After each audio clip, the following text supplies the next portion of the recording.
Hello বন্ধুরা, math টিউটোরিয়ালে তোমাদেরকে স্বাগত জানাই।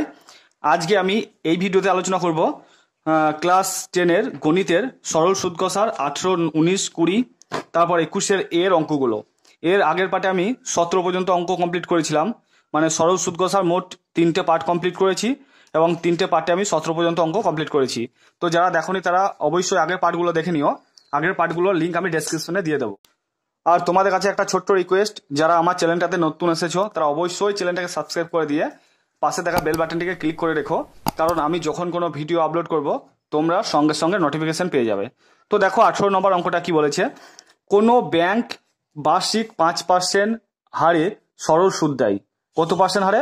5% হারে বার্ষিক, মানে এক বছরে 100 টাকার 5 টাকা সুদ দেয়।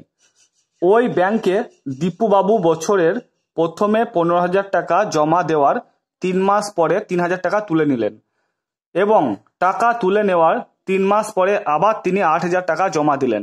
ওই বছরের শেষে দীপুবাবু সুদে আসলে কত টাকা পাবেন নির্ণয় করি। তাহলে প্রথমেই দেখো সুদের হারটা বলেছে 5%, আর এক বছরের মধ্যে 15,000 টাকাটাকে প্রথমেই 3 মাস রেখেছিল, ঠিক আছে। তাহলে আমরা 15,000 টাকার 3 মাসের সুদটা বের করব 5% হারে। তারপরে কি করব? তারপরে 15,000 থেকে 3,000 টাকা বাদ দিয়ে দেবো। কেন বাদ দেবো? কারণ বলেছে দেখো 3,000 টাকা তুলে নিল এবং টাকা তুলে নেওয়ার 3 মাস পরে আবার তিনি 8,000 টাকা জমা দিলেন, মানে 12,000 টাকা তোমার প্রথম 3 মাস হয়ে গেছে, তারপরে আবার 3 মাস খাচ্ছে, ঠিক আছে। দিয়ে শেষে কি করছে? 8,000 টাকা বাকি যে মাসটা পড়ে আছে, মানে তোমার 12,000 আর 8,000, সেটা তোমাকে খাটাচ্ছে। দিয়ে শেষে বলছে সুদে আসলে কত হবে বছরের শেষে। তো তোমাদের যদি আমি একটা ছোট্ট করে একটা দাগ টেনে যদি আমি গাণিতিক আকার যদি বোঝাই, দেখো প্রথমে একটা তোমাদের দাগ টেনে বোঝাচ্ছি। এটা ধরো পুরো এক বছর ডিউরেশন কত, এইখান থেকে আরম্ভ করে এতটার সময় হচ্ছে 1 বছর, 1 ইয়ার, ঠিক আছে। দিয়ে কি বলেছে দেখো, এই 1 বছরের মধ্যে প্রথম 3 মাস বলেছে, এটা 3 মাস, এই 3 মাস খাটছে তোমার কত টাকা? না হচ্ছে 15,000 টাকা, ঠিক আছে। বলেছে দেখো 15,000 টাকা, দেখতে পেয়েছো। তারপরে 3 মাস পরে 3,000 টাকা তুলে নিলেন। তাহলে 15,000 থেকে যদি আমরা 3,000 টাকা তুলে নিই তাহলে হবে 12,000 টাকা। এই 12,000 টাকা কত খাটবে? না 3 মাস, ঠিক আছে। এই 3 মাস পরে আবার দেখো বলেছে 8,000 টাকা জমা দিলেন। তাহলে 12,000 আর 8 কত? 20,000। এই 20,000 টাকাটা তোমার খাটবে কত মাস বলো তো? 3 মাস আর 3 মাস হয়ে গেল, মানে পড়ে থাকছে আর 6 মাস। তাহলে এই 6 মাস খাটবে 20,000 টাকা। আর সব সুদের হার কত? 5% করে, এটার 5%, এটার 5%, এটার 5%, ঠিক আছে। এই টোটালটা দিয়ে তোমাকে মোট সুদ বের করতে হবে, এই জিনিসটা দিয়ে মোট সুদ বের করতে হবে, আর এইটা দিয়ে মোট সুদ বের করতে হবে, দিয়ে 3টেকে যোগ করে দিতে হবে। বুঝতে পেরেছো কি বোঝাতে চাইছি? প্রথমে 15,000 টাকা 3 মাস খাটালো 5% সরল সুদে, দিয়ে একটা সুদ পাবে। তারপরে আবার 3,000 টাকা তুলে নিচ্ছে, পড়ে থাকছে 12,000 টাকা। এই 12,000 টাকা 3 মাস খাচ্ছে 5%, এটার মোট সুদ বের করতে হবে, আবার এটারও মোট সুদ বের করতে হবে। আমরা সূত্রটা কি জানি? আই সমান PTR/100। এগুলো আমি আগের পার্টে আলোচনা করেছি। পি মানে হচ্ছে আসল, তাহলে আসল 15,000 লিখবো। টি মানে কত? টি মানে হচ্ছে 3 মাস। এই টিটাকে আমরা সবসময় বছরে প্রকাশ করি, তাই 3 মাসকে আমাকে বছরে প্রকাশ করতে হবে। মাসকে বছরে প্রকাশ করতে হলে কি করতে হয়? 12 দিয়ে ভাগ করতে হবে। তাহলে টি এর জায়গায় আমরা বসিয়ে দেবো 3/12, আর আর এর জায়গায় বসিয়ে দেবো 5%। প্রথম ক্ষেত্রে I1 বের করে দেবো, তারপরে I2 বের করব, তারপর I3 বের করব, দিয়ে 3টেকে যোগ করে দেবো। এবার আমরা অঙ্কে আসছি, দেখো। তাহলে আমরা প্রথমেই কি লিখব? প্রথমে লিখব যে 15,000 টাকার বার্ষিক কত পার্সেন্ট? না দেখো 5%, 5% সরল সুদে 3 মাসের সুদ। 3 মাসের সুদ, 3 মাস কেন করছি বুঝতে পারছো? প্রথম 3 মাস পরে টাকাটা তুলছে, আবার তার জন্য 3 মাস খাটাচ্ছি। সমান 15,000 হচ্ছে পি, টি কত বলো তো? টি হচ্ছে 3।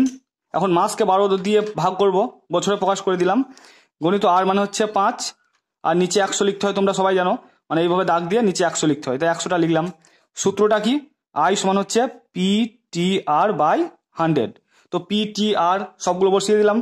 এবার কাটাকাটি করো, এই দুটো শূন্য, এটা হচ্ছে 15,000 টাকা, ঠিক আছে। এই দুটো শূন্য কেটে গেল, একটা শূন্য থাকছে। তারপর 3 3 4 12, 3 দিয়ে কাটলাম। এখন উপরে পড়ে আছে 150 আর নিচে পড়ে আছে 4, কাটো 2 2 4 আর 75 2 150, কাটাকাটিটা করলাম। এবার কি করব না 75 আর 5 পড়ে আছে, 75কে 5 দিয়ে গুণ করো, 5 5 25, 5 7 35, 36 37, 375 হচ্ছে, 375 আর নিচে হচ্ছে 2 দিয়ে লিখলাম টাকা। এখন 375/2 ভাগ করব, মানে 375কে 2 দিয়ে ভাগ করব, 2 1 কে 2, 1 নামলো, মানে বিয়োগ করতে হয় এটা, 7 নামলো, 7 2 14, 8 2 16 হয়ে যাবে, 8 2 16 বিয়োগ করো, 7 থেকে 6 বাদ দিলে 1 5, 7 2 14, 5 থেকে 4 বাদ দাও 1, দশমিক বাদ দিলাম 0, 5 2 10, মানে 187.50 টাকা, 187.50 টাকা, মানে 187 টাকা 50 পয়সা। তো এটার ক্ষেত্রে মোট সুদ পেয়ে গেলাম। ঠিক আছে, অঙ্কটা আমাদের এইখান থেকে স্টার্ট করতে হবে, এইটুকু লিখতে হবে। তারপর লিখবো কি 15,000 মাইনাস কত টাকা তুলছে, না দেখো টাকা তুলছে 3,000 টাকা। ঠিক আছে, তাহলে 15,000 মাইনাস 3,000 সমান কত হবে 12,000।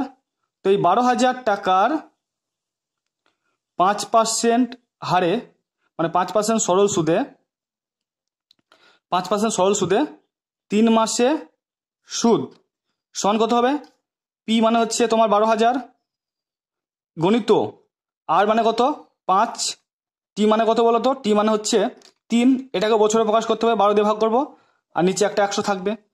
আমরা সূত্রটা কি জানি, আই সমান হচ্ছে P T R by 100, P মানে হচ্ছে 12,000, টি মানে হচ্ছে 3/12, আর মানে হচ্ছে 5%, আর নিচে তো 100 একটা থাকবে।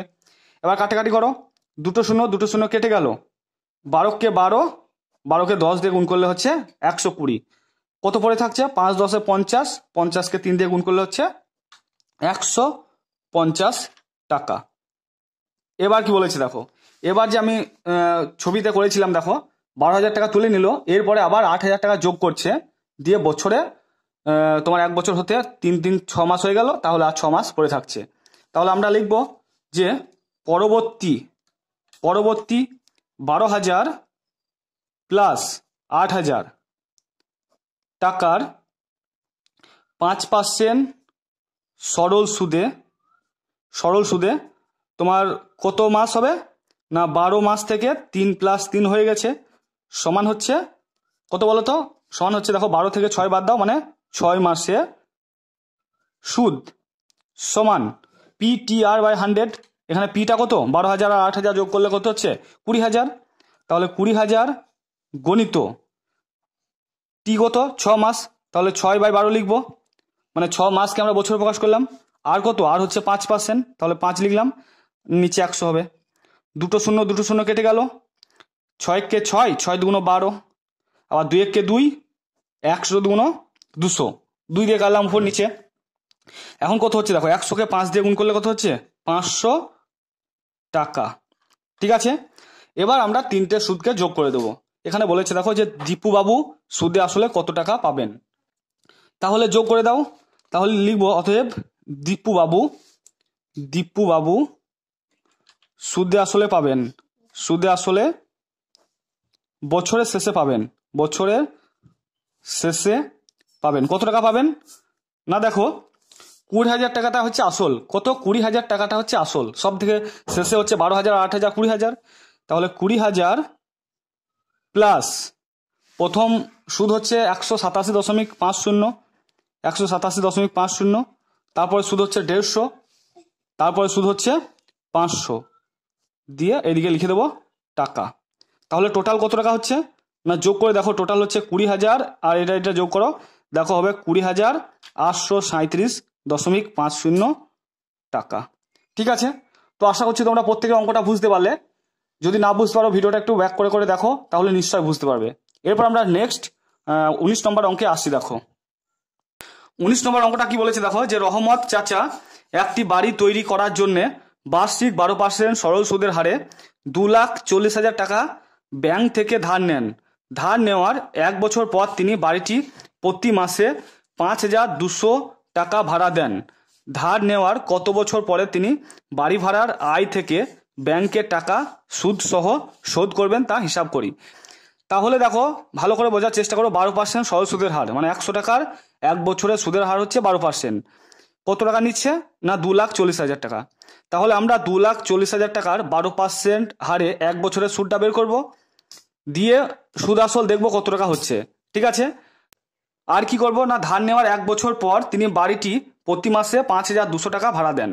তাহলে আমরা 2,40,000 টাকা 12% হারে, সময়টা তো আমরা বলা নেই, তো সময়টা ধরে নেব যে এক্স বছর পরে সুদ সহ শোধ করবেন, সময়টা এক্স ধরে নেব। তাহলে এক্সটা হচ্ছে সময়, আর সুদের হার হচ্ছে আর মানে হচ্ছে 12%, আর পি মানে হচ্ছে 2,40,000 টাকা। এর আমরা সুদে আসলে বের করে নেব, আর এক্স মাইনাস 1 করব। কেন করব? কারণ এক্স মাইনাস বলেছে দেখো ধার নেওয়ার 1 বছর পর তিনি বাড়িটি প্রতি মাসে 5,000 টাকা 5,200 টাকা ভাড়া দেন। ঠিক আছে, তাহলে আমরা এক্স মাইনাস 1 বছরের 5,200 টাকার কত সুদে আসলে হচ্ছে সেটা আমরা দেখে নেব। তো চলো আমরা অঙ্কটা করি, তাহলে তোমরা নিশ্চয় বুঝতে পারবে। তো প্রথমে আমরা লিখব ধরি এক্স বছর পর সুদ সহ শোধ করবেন, সুদ সহ শোধ করবেন। ঠিক আছে, দিয়ে আমরা কি করব, বার্ষিক কত পার্সেন্ট, 12% সরল সুদে 2,40,000 3 4টে শূন্য টাকা এক্স বছরে সুদ আসল। তো সুদ আসল যেহেতু আমরা একসঙ্গে লিখছি, তাই আসল কত, আসল হচ্ছে তোমাদের দেখো 2,40,000, তাহলে 2,40,000 এটা হচ্ছে আসল। আবার এই টাকাটার সুদটা বের করব, 2,40,000 গণিত পি কত, পি হচ্ছে এটা, টি কত, টি হচ্ছে এক্স, আর হচ্ছে 12%, তাহলে 12/100 লিখবো।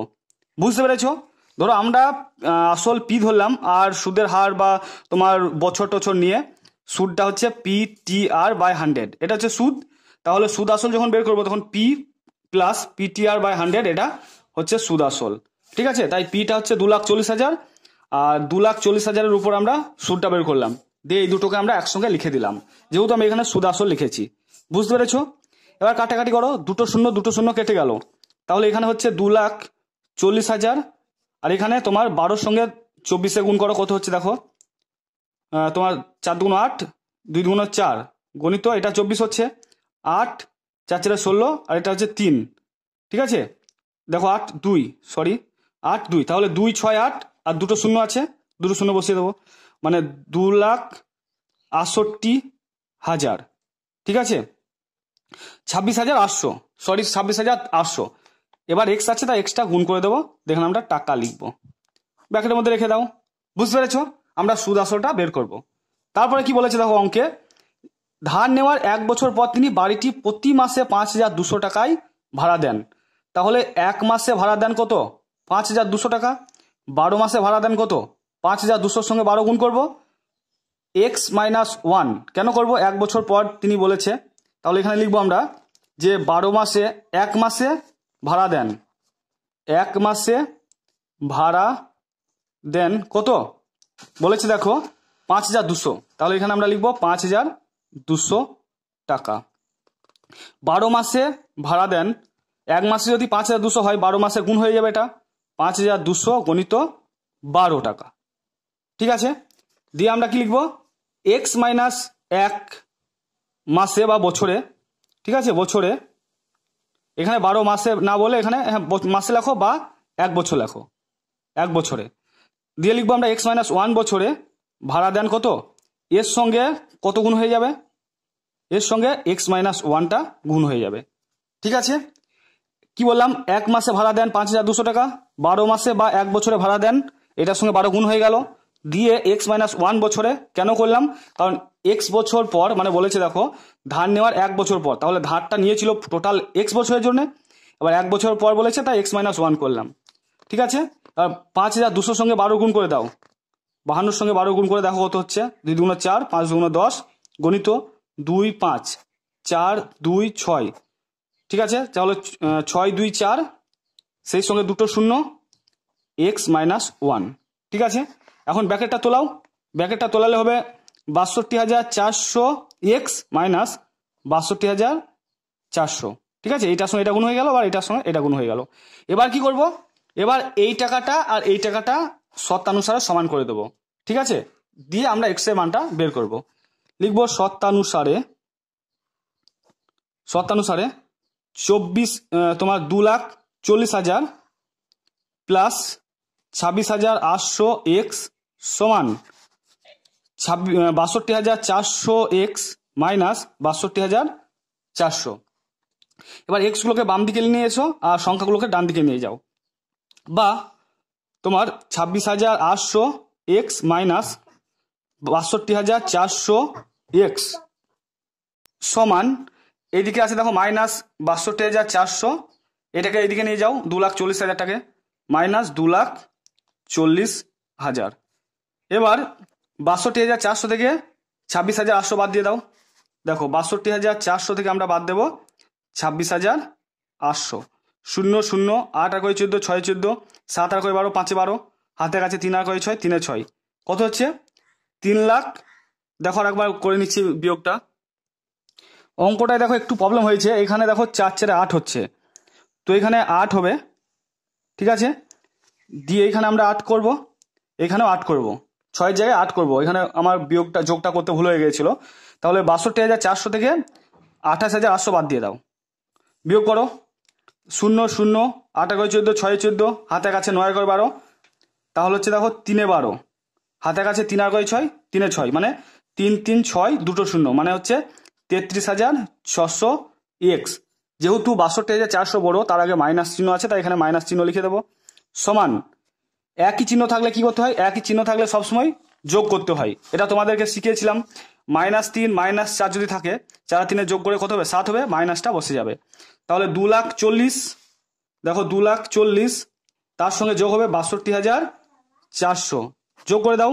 0 0 4 2 10 2 1 3, ঠিক আছে, মানে 3 লাখ তোমার 2,400 মাইনাস 3 লাখ 2,400। ঠিক আছে, এবার কি করব, এবার এক্স এর মানটা এখানে মাইনাস মাইনাস কেটে গেল, এক্স সমান লিখবো 3,02,400 বাই 3 3 6 দুটো 0, মানে 33,600, দুটো 0 কেটে গেল।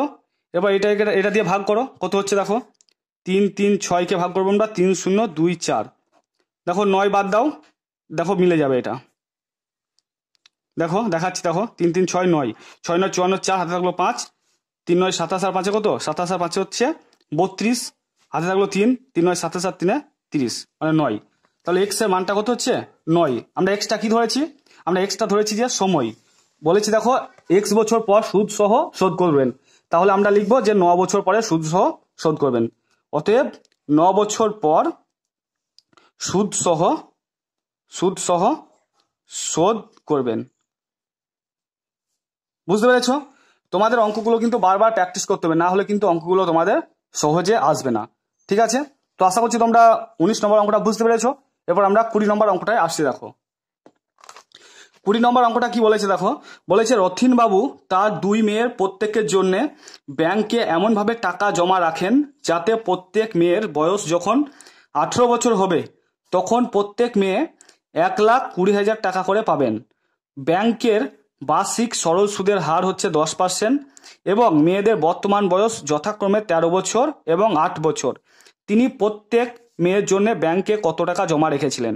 অঙ্কটা ভালো করে বোঝার চেষ্টা করো। মোট টাকাটা দেখো পাচ্ছে 1,20,000 টাকা, ঠিক আছে, এই টাকা পাচ্ছে।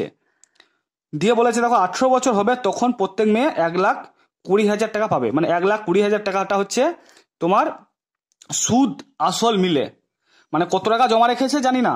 এখন টাকাটা তোমার 18 বছর যখন হবে, মানে এই মেয়েটা দেখো, মানে বড় মেয়েটা দেখো 13 বছর বয়স আর ছোট মেয়েটা হচ্ছে 8 বছর বয়স। বড় মেয়েটা যখন 18 বছর হয়ে যাবে তখন কিছু একটা টাকা রেখেছিল, সেই টাকাটা সুদ সমেত মিলে 1,20,000 টাকা পাবে। আবার ছোট মেয়েটা কিছু টাকা রেখেছিল ছোট মেয়েটার জন্য, 18 বছর যখন হবে বয়স তখন 1,20,000 টাকা পাবে। আর সুদের হার কত 10%। একটা জিনিস ভালো করে ফলো করে দেখো, বড় মেয়ের বয়স হচ্ছে 13 বছর, 18 বছর যখন হবে মানে কত বছর খাটবে টাকা, দেখো 18 থেকে 13 বাদ দাও, তাহলে 5 বছর। আর ছোট মেয়েটা দেখো 8,000 টাকা, মানে 8,000 নয় সরি 8 বছর আর 18 বছর পরে, তাহলে ছোট মেয়েটার কত বছর খাটছে টাকাটা, না 10 বছর খাচ্ছে, বিয়োগ করে দাও 18 থেকে 8, তাহলে 10 বছর দিয়ে আমরা ক্যালকুলেশনটা করব। তাহলে মোট কথা আমরা ক্যালকুলেশনটা কি করব, টাকাটা আমরা ধরে নেব, কত টাকা রেখেছিল সেই টাকাটা আমরা ধরে নেব। ধরি ছোট মেয়ের জন্য কিছু টাকা রেখেছিল আর বড় মেয়ের জন্য কিছু টাকা রেখেছিল, এক্স টাকা ধরে নেবো আর ওয়াই টাকা ধরে নেব। লিখছি দেখো, ধরি বড় মেয়ের জন্যে ব্যাংকে টাকা রাখেন সমান এক্স টাকা, আর ছোট মেয়ের জন্যে ব্যাংকে টাকা রাখেন সমান ওয়াই টাকা। ঠিক আছে, এখন সুদের হার কত বলেছে দেখো, সুদের হার বলেছে 10%। ঠিক আছে, তাহলে লিখব 18 বছর বয়সে বড় মেয়ে সুদ সহ পাবে কত টাকা পাবে। দেখো এক্স টাকা হচ্ছে আসল, আমি এটা ধরে নিয়েছি যে এক্স টাকা ব্যাংকে রাখছে, প্লাস এই এক্স টাকার কত পার্সেন্ট সরল সুদ বলেছে দেখো 10%। তাহলে লিখবো 10% মানে তোমার আমরা সূত্রটা কি জানি, পি প্লাস PTR/100, এটা হচ্ছে সুদ আসল মিলে, পি হচ্ছে এক্স টাকা আর প্লাস লিখলাম পি গণিত টি কত, টি হচ্ছে দেখো যখন 18 বছর হবে, বড় মেয়ের বয়স হচ্ছে এখন 13 বছর, তাহলে 18 বছর যখন হবে তখন টাকাটা কত বছর খাটবে না 18 - 13 মানে হচ্ছে 18 - 13 একবার লিখে দিলাম। ডাইরেক্টও লিখতে পারতাম আমরা 5 বছর, কিন্তু তোমরা বুঝতে পারবে না বলে আমি 18 - 13 করলাম। গণিত সুদের হার কত 10%, তাহলে লিখবো 10/100, ব্র্যাকেটে লিখে দেবো, দিয়ে বাইরে লিখে দেবো টাকা। ঠিক আছে, দিয়ে কি করবো দেখো এক্স প্লাস, এখানে দেখো 18 থেকে 13 বাদ দিলে কত হচ্ছে, 18 থেকে 13 বাদ দিলে হচ্ছে 5 আর 10 কত 50, তাহলে উপরে হচ্ছে 50x/100, একটা শূন্য কেটে গেল, 5 × 5, 5 × 2 = 10, মানে কত হচ্ছে x প্লাস x/2, ব্র্যাকেটে লিখছি এগুলো, বাইরে লিখে দেবো টাকা সমান 2 লসাগু, তাহলে 2x + x মানে 3x/2 টাকা। ঠিক আছে, আবার লিখবো 18 বছর বয়সে ছোট মেয়ে সুদ সহ পাবে কত টাকা পাবে, ওয়াইটা হচ্ছে আসল, প্লাস ওয়াইয়ের আমরা 18 থেকে কত বাদ দেবো, 18 থেকে দেখো বাদ দেবো 8, কারণ হচ্ছে এর টাকাটা 18 - 8 বছর খাটবে। গণিত সুদের হার হচ্ছে 10%/100, কি সূত্র আমরা ইউজ করলাম না পি প্লাস PTR/100, তাই না, এটা লেখার দরকার নেই, আমি বোঝানোর জন্য তোমাদের লিখলাম, সমান ওয়াই প্লাস ওয়াই গণিত 18 সঙ্গে যদি আমরা 8 বাদ দিই কত হবে 10, গণিত 10/100, একটা শূন্য কেটে গেল, এই একটা শূন্য কেটে গেল, তাহলে হচ্ছে ওয়াই প্লাস ওয়াই সমান কত 2y টাকা। ব্র্যাকেটে এগুলো লিখলাম টাকা, ব্র্যাকেটে লিখলাম টাকা, এখানে ব্র্যাকেট দিয়ে লিখলাম টাকা। বুঝতে পেরেছ? এবার কি বলেছে দেখো, এবার বলেছে দেখো সুদ সহ প্রত্যেক মেয়ে 1,20,000 টাকা পাচ্ছে। তাহলে আমরা দেখো এইটা 3x/2টা সুদ সহ, তাই না, আমরা বলেছি সুদ সহ, তাহলে 3x/2 সমান একবার লিখবো 1,20,000 টাকা আর একবার লিখবো 2y সমান 1,20,000 টাকা। লিখবো শর্তানুসারে বা প্রশ্নানুসারে যেটা লিখবে, সমান 3x/2 সমান হচ্ছে 1,20,000 টাকা। ঠিক আছে, আর হচ্ছে y সমান হচ্ছে 2y সমান হচ্ছে 1,20,000 টাকা। কেন লিখলাম এগুলো, কারণ প্রত্যেক মেয়েই তো পাচ্ছে 1,20,000 টাকা করে, এই মেয়েটাও পাচ্ছে, বড় মেয়েটা বা এটা ছোট মেয়েটাও পাচ্ছে। বা 3x সমান 1,20,000 সঙ্গে মানে 1,20,000 সঙ্গে 2 গুণ হবে, অতএব x সমান 1,20,000 সঙ্গে তোমার 2 গুণের পরে 3টা ভাগ হয়ে যাবে। কাটাকাটি করো, 3 × 3, 3 × 4 = 12, 1 2 3 4 শূন্য পড়ে আছে, 1 2 3 4, তাহলে হচ্ছে 80,000 টাকা, 80,000 টাকা। আর এটা বের করো, y সমান হচ্ছে 1,20,000/2, 6 2 12, তোমার 4 শূন্য, তাহলে y সমান হচ্ছে 60,000 টাকা। তাহলে তোমার বড় মেয়ের জন্য কত টাকা রেখেছিল 80,000 টাকা, আর ছোট মেয়ের জন্য রেখেছিল 60,000 টাকা, যেহেতু আমরা এক্সটা বড় মেয়ের জন্য ধরেছিলাম আর ওয়াইটা ছোট মেয়ের জন্য ধরেছিলাম। তাহলে শেষে লিখে দেবো যে ছোট মেয়ের জন্য রাখেন 60,000 টাকা আর বড় মেয়ের জন্য রাখেন 80,000 টাকা। তো অঙ্কটা যদি তোমাদের বুঝতে অসুবিধা হয় একটু ব্যাক করে দেখো, তাহলে নিশ্চয়ই বুঝতে পারবে। এই অঙ্কটা কিন্তু খুবই ইম্পর্টেন্ট অঙ্ক, তোমরা এটাকে স্টার দিয়ে রাখবে। একদম তোমাদের বইয়ে প্রয়োগে যেমনভাবে করা আছে আমি ঠিক একইভাবে অঙ্কটাকে করলাম। এরপর আমরা আসছি দেখো 21-এর দাগের অতি সংক্ষিপ্ত উত্তরধর্মী প্রশ্ন। আমরা এর দাগের যে 5টা আছে এগুলো করব, তারপরে এগুলো বাকিগুলো আর একটা পার্টে কমপ্লিট করে দেবো। প্রথম প্রশ্নটা কি বলেছে দেখো, বার্ষিক R% হার সরল সুদে পি টাকার টি বছরের সুদ আই টাকা হলে এই 4টে অপশনের মধ্যে কোনটা আমাদেরকে বের করতে হবে। কি লিখবো আমরা, যে এখানে সুদের হার সমান হচ্ছে R%, তারপর হচ্ছে মোট টাকা আসল সমান হচ্ছে পি টাকা, সময় হচ্ছে কত, সময় হচ্ছে টি বছর, ঠিক আছে। আর মোট সুদ কত, মোট সুদ বলেছে সমান আই। তো এইগুলো যখন বলা থাকে তখন তোমাদের আমি একটা সূত্র বলেছিলাম যে আই সমান পি টি আর বাই 100, এই কথাটা তোমাদের বলেছিলাম। তো এবার অপশনটা দেখতে হবে কি ধরনের অপশন আছে। আই সমান পি আর টি আছে, পি টি আর আই সমান 100 আছে, পি আর টি গণিত সমান 100 গণিত আই আছে। কোনাকুনি গুণ করে দাও, তাহলে হবে আই গণিত 100 সমান পি টি আর। দেখো কোন অপশন আছে, অপশন সি তে দেখো এটা আছে পি আর টি সমান 100 গণিত আই। দেখো 100 গণিত আই সমান পি আর টি, একই আছে, জাস্ট এটা এদিক ওদিক করা আছে, তাই আমরা অপশন সিটাকে নিয়ে নেব। তারপর 2-একটা দেখো কি বলেছে, 2-একটা বলেছে কোনো মূলধন একটি নির্দিষ্ট সরল সুদের হারে 20 বছরের দ্বিগুণ হয়, ঠিক আছে। আসলটা বলা নেই, আসলটা আমাদেরকে ধরে নিতে হবে। একই সরল সুদের হারে ওই মূলধন 3 গুণ হবে কত বছরে, সেটা আমাদেরকে বের করতে হবে। তো দেখো অঙ্কটা কিভাবে করব, প্রথমে আমরা ধরে নেব যে ধরি আসল সমান হচ্ছে পি, ঠিক আছে। বলেছে দেখো 20 বছরে দ্বিগুণ হয়, সুদ আসল সমান হচ্ছে 2p টাকা। তাহলে সুদটা কত, সুদটা হচ্ছে দেখো আসল থেকে মানে সুদ আসল থেকে আসলটা যেটা বাদ দিলে যেটা থাকে সেটাই হচ্ছে সুদ, মানে পি টাকা। কি বললাম বুঝতে পেরেছো, আসল দিলাম পি টাকা, সুদ আসলে দ্বিগুণ হচ্ছে তাই 2p লিখলাম। সুদ হচ্ছে দেখো আসল থেকে মানে সুদ আসল থেকে আসল বাদ দিলে যে টাকাটা পড়ে থাকে সেটা হচ্ছে সুদ, তাই পি টাকা। সময়টা কত, সময়টা বলেছে দেখো 20 বছর, 20 বছর। আমরা সূত্রটা কি জানি বলতো, আই সমান হচ্ছে পি টি আর বাই 100। তো আই কত, আই হচ্ছে পি টাকা আর পিটা আসল, আসলটা পি, টি কত, টি দেখো 20, তাহলে 20 বসিয়ে দিলাম। আর কত, আরটা আমাদেরকে বের করে নিতে হবে বাই 100। পি পি কেটে গেল, একটা শূন্য কেটে গেল, 2-1 2, 5 2 10, মানে কি পড়ে আছে, বাম দিকে পড়ে আছে 1 আর এদিকে পড়ে আছে আর বাই 5।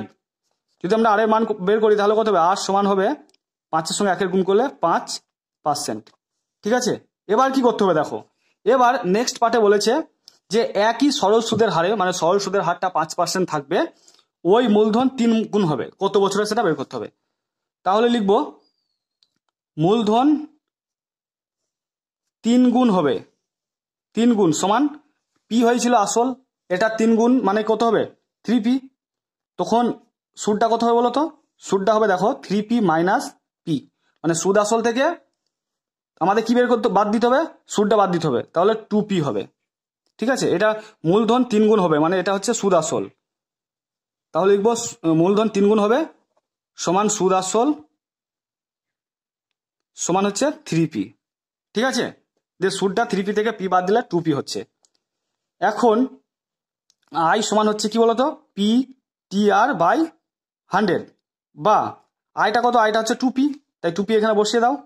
আর পিটা তো মূলধন, টিটা কত, টিটা বের করতে হবে, আরটা কত, আরটা হচ্ছে 5%, 5 বসিয়ে দিলাম বাই 100। পি কেটে গেল, 5-একে 5, 5 2 10, 20 হচ্ছে, মানে উপর নিচে 5 দিয়ে কাটলাম, তাহলে বাম দিকে পড়ে আছে 2 আর ডান দিকে পড়ে আছে টি বাই 20, কোনাকুনি গুণ করো, তাহলে অতএব টি সমান হচ্ছে 20 2 40 বছর। এটা খুবই ইম্পর্টেন্ট অঙ্ক, আশা করছি তোমরা বুঝতে পেরেছো। আবার আমরা বলে দিচ্ছি দেখো, আমরা আসলটা ধরলাম পি টাকা, সুদ আসল হচ্ছে 2p, মানে বলেছে দ্বিগুণ হবে। সুদটা তাহলে আমরা বের করে নিলাম, 2p থেকে p বাদ দিলাম, দিয়ে p হলো। সময়টা বলেছে 20 বছর। এইখান থেকে আমরা r এর মানটা বের করে দিলাম। পরের ক্ষেত্রে মূলধন 3 গুণ হবে বলেছে, 3 গুণ সমান সুদ আসল লিখতে পারি 3p। এখন সুদটা কত, 3p থেকে p বাদ দাও, তাহলে 2p হচ্ছে। দিয়ে আমরা i সমান ptr/100 সূত্রে সবগুলো বসিয়ে দিলাম, কাটাকাটি করলাম, দিয়ে t এর মান আমরা 40 বছর পেয়ে গেলাম। ঠিক আছে, এরপর আমরা 3 নম্বর অঙ্কে আসছি। দেখো 3 নম্বর অঙ্কটা বলেছে, দেখো কোনো মূলধন 10 বছরে দ্বিগুণ হলে বার্ষিক সরল সুদের হার কত। কি বলেছে, কোনো মূলধন 10 বছরে দ্বিগুণ হলে, তাহলে মূলধন মানে আসল, তাহলে সেটা ধরে নিতে হবে আমাদেরকে। তাহলে ধরি আসল সমান p টাকা। ঠিক আছে, দ্বিগুণ বলেছে, তাহলে সুদ আসল সমান হচ্ছে 2p টাকা। ঠিক আছে, কেন সুদ আসল ধরছি, কারণ 10 বছরের টাকাটা দ্বিগুণ হয়ে যাচ্ছে, তাহলে সেটা তো সুদে আসলে হবে, তাই সেটা আমরা লিখলাম 2p টাকা।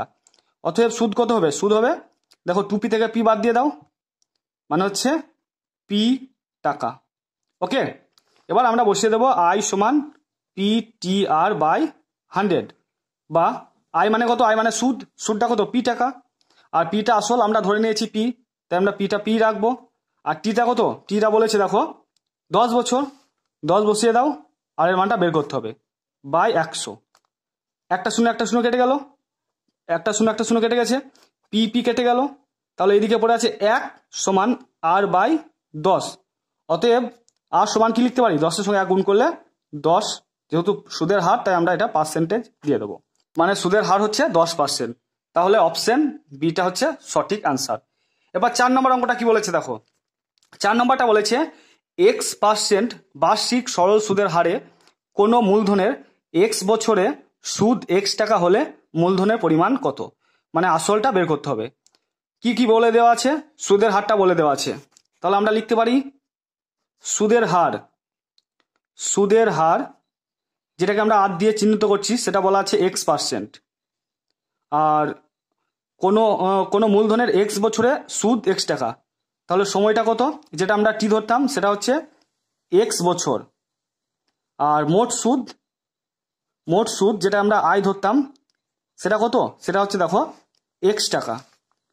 ঠিক আছে, আমাদেরকে আসলটা বের করতে হবে, মানে পি এর মানটা বের করতে হবে। আসল সমান পি, ধরি আসল সমান পি, এই মানটা আমাদেরকে বের করতে হবে।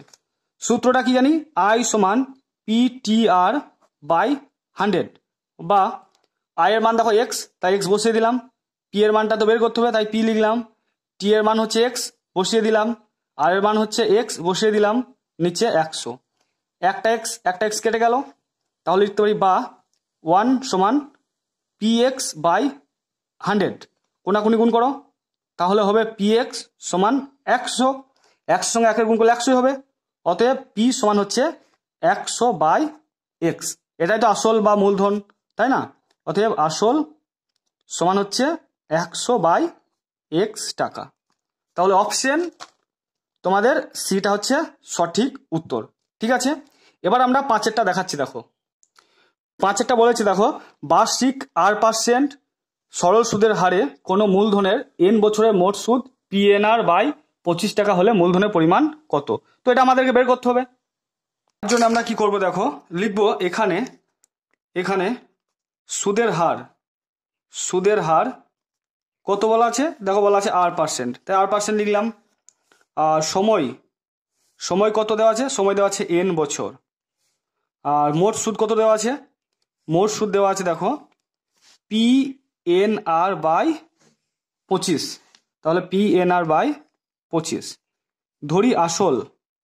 ধরি আসল সমান হচ্ছে x টাকা। কেন p টাকা ধরলাম না, কারণ এখানে একটা p আছে, তার জন্য আমরা p টাকা ধরলাম না। ঠিক আছে, এবার আমরা সূত্রটা লিখব, i সমান ptr/100, বা i সমান কত, i সমান হচ্ছে PNR/25, লিখবো PNR/25 সমান p মানে কত, p মানে আসলটা হচ্ছে x আমরা ধরেছি, t মানে কত, t মানে হচ্ছে দেখো n বছর, তাই এখানে n বসিয়ে দিলাম। আর r মানে কত, r মানে তো rই, দেখো বলা আছে r%, তাই r বসিয়ে দিলাম বাই 100। কাটাকাটি করো, n কেটে গেল, আর কেটে গেল, 25 কে 25, 4 25 100, বা এদিকে পড়ে আছে p/1 আর এদিকে পড়ে আছে দেখো x/4। কোনাকুনি গুণ করো, তাহলে x সমান হচ্ছে 4-এর সঙ্গে p গুণ করলে 4p। তাহলে আসল কত হবে? আসল হবে 4p, মানে অপশন বিটা হবে সঠিক অ্যান্সার। তাহলে লিখবো মূলধনের পরিমাণ বা আসল লিখতে পারো, কোনো অসুবিধা নেই, সমান 4p টাকা। ঠিক আছে, তো বন্ধুরা এই পার্টে আমি 21-এর 5 পর্যন্ত করলাম। এরপর আমি নেক্সট পার্টে, তোমাদের ছোট্ট একটা পার্ট হবে, সেই পার্টে আমি 21-এর BC করব আর 22-এর গুলো করব। ঠিক আছে, তো বন্ধুরা তোমরা সবাই ভালো থেকো, সুস্থ থেকো, থ্যাংক ইউ।